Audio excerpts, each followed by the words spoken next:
गुरुमुखो, सतगुरु की कृपा में ही सारी खुशियाँ समाई हुई हैं। मनुष्य जो सुख चाहता है वो संत और महापुरुषों की चरण शरण में जाने से ही प्राप्त होता है। अन्यथा मनुष्य माया के जाल में फंसकर 84 लाख योनियों में भटकता रहता है और उसे मनुष्य जन्म के बाद भी शांति नहीं मिलती। तो गुरुमुखो, उनके चरणों में सब कुछ समाये हुए हैं और समस्त सुखों का भंडार उन्हीं के चरणों में है। जो भी इनका आश्रय लेता है उसे किसी प्रकार का भय नहीं रहता, वह निर्भय पद को प्राप्त करता है।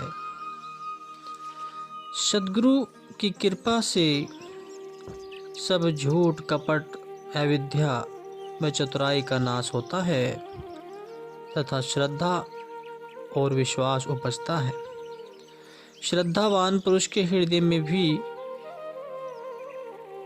में ही ज्ञान टिकता है और सभी दुख, तकलीफों व चिंताओं से छुटकारा मिलता है।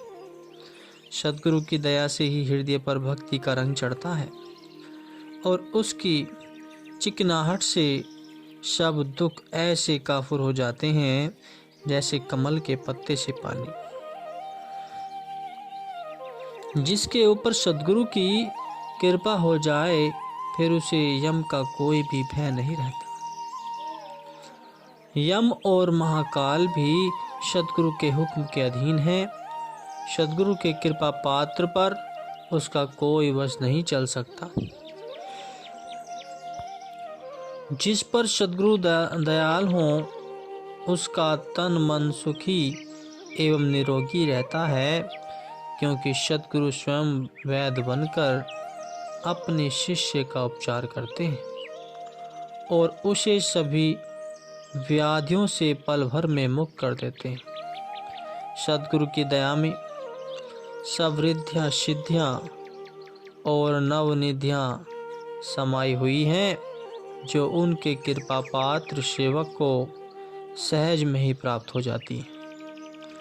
जिस सेवक पर ऐसी कृपा हो जाती है वह झूठ से निकलकर सच में समा जाता है, अर्थात परमात्मा से एक रूप हो जाता है। एक दिन भगवान श्री कृष्ण जी ने युधिष्ठिर जी को एक गांव में जाकर उस गांव के सबसे महापापी व दुष्ट व्यक्ति को अपने पास लाने का आदेश दिया। तो युधिष्ठिर जी ने कहा कि भगवान, मुझे कैसे पता चलेगा कि सबसे पापी व्यक्ति कौन है? तो भगवान ने कहा कि गांव में पहुंचते ही जिस प्रथम व्यक्ति से तुम्हारी भेंट हो उसे ही महापापी समझना और उसके बारे में भले ही गांव वालों से भी जानकारी लेना। आज्ञा पाकर युधिष्ठिर जी उस गांव की ओर बढ़े और जिस प्रथम व्यक्ति से उनकी भेंट हुई उसके हाथ में माला थी और मस्तक पर बड़ा सा तिलक लगा हुआ था। उन्होंने वहां के लोगों से उसके बारे में पूछा तो उन सब ने उसके बारे में यही कहा कि यह ढोंगी और पाखंडी है। ऊपर से वेशभूषा साधुओं वाली डाल रखी है, लेकिन यह महाकपटी, सबसे धोखा करने वाला महापापी है। युधिष्ठिर जी उसे साथ लेकर भगवान के पास आए। भगवान के दर्शन पाते ही उसके संस्कारों ने जबरदस्त उल्टा खाया और पलटा खाया और उसके अंतर्मन की समस्त मैल धुल गई। उसे प्रेम का रंग चढ़ गया। प्रेम विभोर हो अक्षुभ बहाता हुआ भगवान के चरणों में गिरकर वह क्षमा याचना करने लगा कि भगवान ने उसे पश्चाताप करता देख उस पर अपनी कृपा दृष्टि डालकर सच्चे नाम की दात दे उसे वापस गांव में भेज दिया। अगले दिन भगवान श्री कृष्ण जी ने युधिष्ठिर जी को पुनः उस गांव में जाकर किसी पूर्ण महात्मा जी को लाने के लिए भेजा। तो युधिष्ठिर जी के पूछने पर उन्होंने कहा कि गांव में प्रवेश करते ही जिस प्रथम व्यक्ति से आपकी भेंट हो उसे पूर्ण साधु जान हमारे पास लेकर आना। युधिष्ठिर जी जब गांव में पहुंचे तो उनके आश्चर्य की कोई सीमा न रही, क्योंकि उनकी भेंट उसी व्यक्ति से हुई जो सबसे बड़ा पापी था। वे हैरत में पड़ गए। लोगों से पूछा तो उन्होंने कहा कि कल से इसके स्वभाव में आश्चर्यजनक परिवर्तन हुआ है। यह बदनियत से नेक नियत इंसान बन गया है। इसके हृदय में अब गुणों की जगह सद्गुणों का वास हो गया है और इसका मन पूर्णतया पवित्र हो गया है। अब यह पापी से धर्मात्मा बन गया है। तो युधिष्ठिर जी जान गए कि यह सब भगवान की अनंत कृपा का ही फल है, जो उन्होंने इस दुराचारी को एक महान संत बना दिया है। प्रभु की शरण में आ जाने से वह उनकी असीम कृपा द्वारा जीव का कल्याण हो जाना निश्चित है। और गुरुवाणी में सत्पुरुषों ने वर्णन किया है कि सत्य कृपा कीजिए करे, सत कृपाल कृपा जे करे, नानक संत सगी निंदकु भीतर। दूसरे विकारों वाले मनुष्य का पार हो जाना आसान है, पर निंदक का पार होना अत्यधिक कठिन है। सुखमनी साहिब में महापुरुष फरमाते हैं कि संत कृपा से निंदक भी सहज ही भाव से पार हो जाता है। मनुष्य को किसी भी कार्य करने हेतु एक दृढ़ निश्चय संकल्प लेने की आवश्यकता होती है। जो सच्चे मन से दृढ़ निश्चय कर लेते हैं वे ही परमात्मा के सच्चे हितैषी कहलाते हैं। माया जीव को पल पल भरमाती है, भक्ति के मार्ग में बाधा उत्पन्न करती है। जो आलस्य को त्याग कर गुरु शब्द का सहारा लेकर मार्ग में आने वाली रुकावटों से बचकर रूहानी मार्ग की ओर अग्रसर होता है, वही अपनी मंजिल तक पहुंच पाने में सामर्थ्य होता है। कोई भी सेवक भक्ति की चरम अवस्था को तभी प्राप्त कर सकता है जब उसका आत्मबल और दृढ़ निश्चय अव्वल दर्जे का हो। सेवक के जीवन में कितनी भी कठिनाइयां व दुख क्यों न आ जाएं, परंतु उसका निश्चय नहीं डगमगाता। वे उन दुखों को भी मालिक की मौज मानकर हंसते हुए सह जाता है, क्योंकि उसका लक्ष्य तो केवल मालिक की प्रसन्नता को पाना है, जिसमें शाश्वत सुख समाया हुआ है।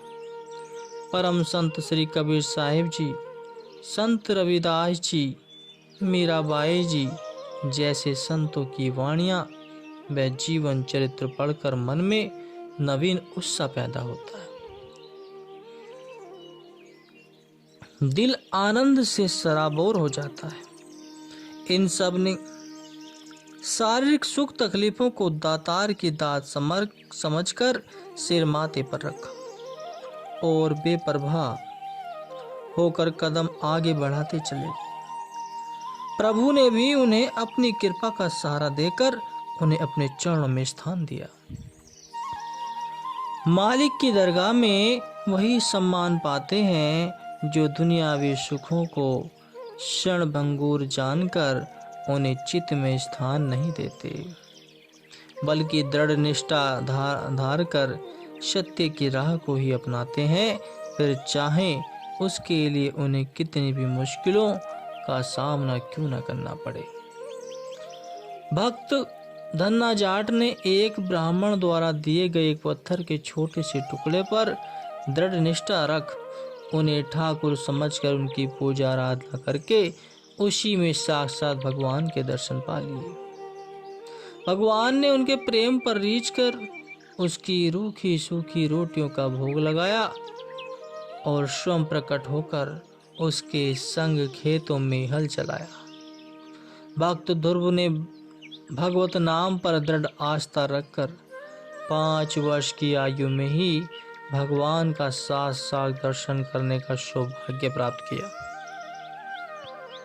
इसके विपरीत जिनके निश्चय में दृढ़ता नहीं होती, वे दुनियावी सामानों की चकाचौंध में प्रभु के नाम को भुलाकर प्रभु से दूर हो जाते हैं।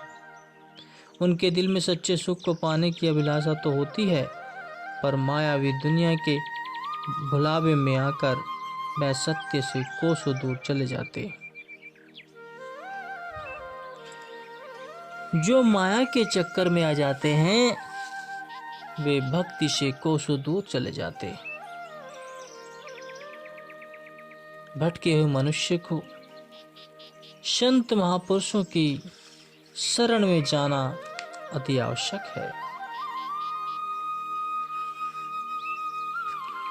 जो सच्चे मन से संतों के वचनों पर चलते हैं, वे शाश्वत परमात्मा को प्राप्त कर लेते हैं। सेवक के दिल का भाव ही उसे भगवान से मिलाने में सहायक होता है।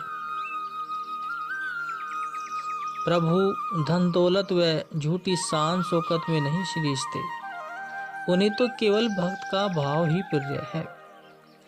भाव ऊंचा व श्रेष्ठ हो तो प्रभु की कृपा सहज में ही प्राप्त हो जाती है। और अगर भाव कपट व स्वार्थपूर्ण हो तो कड़ी तपस्या करने के बावजूद भी प्रभु के अकुट आनंद के भंडार का अनुभव नहीं किया जा सकता। राजा भगीरथ और हिरण्यकश्यप ने कठोर तप करके ब्रह्मा जी एवं भगवान शिव जी को प्रसन्न किया, लेकिन दोनों के उद्देश्य व भाव में बहुत अंतर था। राजा भगीरथ ने लोक कल्याण के लिए गंगा नदी को धरती पर ले आने का वरदान मांगा, जबकि हिरण्यकश्यप ने स्वार्थवश एक इच्छात्र राज्य की मांग की। परिणाम यह हुआ कि वह अहंकार के वशीभूत हो स्वयं को भगवान जानकर सब जगह अपनी ही पूजा करवाने लगा और भगवान विष्णु के उपासकों को घोर यातनाएं देने लगा। अब वह विचार यह किया जाए तो तप तो दोनों ने ही एक दूसरे से बढ़कर किया, परंतु भावना में प्रसन्नता होने के कारण जहाँ राजा भगीरथ का सब पर महान उपकार करने के लिए आज भी यश गान किया जाता है, वहाँ हिरण्यकश्यप ने अपयश का भागी बन अपना सर्वनाश कर लिया। भगवान ने अपने पैने नाखूनों द्वारा उसकी छाती को विदीर्ण कर डाला। श्री रामचरितमानस में गोस्वामी तुलसीदास जी वर्णन करते हैं कि जाकी रही भावना जैसी, प्रभु मूरत देख इतनी तैसी। कि भगवान श्री राम जब राजकुमार के वेश में सीता जी के स्वयंवर में मिथिला पधारे तो वहाँ मौजूद समस्त प्रजा व कई राजाओं ने उनमें भगवान के दर्शन किए। कुछ एक राजाओं ने उन्हें साक्षात काल की न्याय देखा और कुछ एक ने उन्हें साधारण मानव की ही जाना। स्वयं परशुराम भी क्रोध के वशीभूत हो प्रभु को तब तक न जान सके जब तक उनके भीतर की प्रेम भावना ने उनके क्रोध को वशीभूत न कर दिया।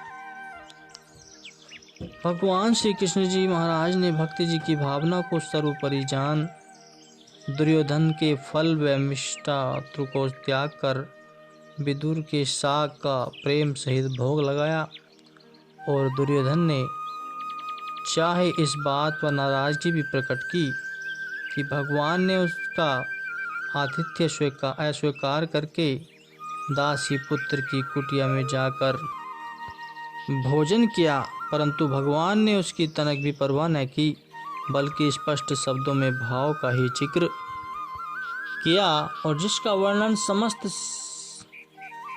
श्री कबीर साहब जी ने किया है कि भगवान श्री कृष्ण जी ने शांत व दृढ़ स्वर में कहा कि दुर्योधन, तुम्हारे पास कौन व क्यों आएगा, मैं तो वहाँ जाता हूँ जहाँ सच्चा प्रेम भाव हो। मुझे तो बस भाव ही भाता है जो तुम्हारे पास लेस मात्र को भी नहीं है। विदुर जी की मेरे प्रति प्रबल श्रद्धा और भाव देखकर ही मैंने विदुर जी के घर जाने का निश्चय किया। उसके भक्ति भाव ने मेरे दिल को बरबस ही अपनी ओर खींच लिया। प्रभु जी कहते हैं, मैं तो वहाँ जाता हूँ जहाँ सच्चा प्रेम भाव हो। मुझे तो बस भाव ही भाता है जो तुम्हारे पास लेस मात्र को भी नहीं है।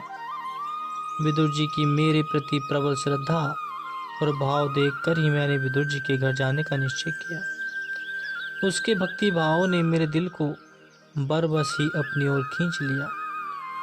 दुर्योधन, तुम तो हाथी, घोड़े, महल, माणियों और ऐसो इशरत के सामानों के अहंकार में गलतान होकर मालिक को ही भूल बैठे हो। विदुर जी के पानी में मुझे तुम्हारे दूध से भी बढ़कर अमृत जैसा रस मिला। उसका साग तुम्हारे मित्र साठ और खीर से भी अधिक स्वादिष्ट था। उसकी प्रेम और श्रद्धा भरी बातें सुनकर रात कैसे बीत गई कुछ पता ही नहीं चला। परम संत श्री कबीर साहब जी कहते हैं कि भगवान तो आनंद की मूर्ति है और वे जात पात से परे हैं। उन्हें केवल सच्ची श्रद्धा और भावना से ही रिझाया जा सकता है। प्रभु के प्यारे भक्त जगत में रहते हुए भी जगत से न्यारे रहकर सच्ची निष्ठा व लगन से रूहानी मार्ग की ओर बढ़ते चले जाते हैं। गुरु को जिसके अंदर सच्ची लगन प्रभु के प्रति प्रेम होता है, वही प्रभु को प्यारा होता है।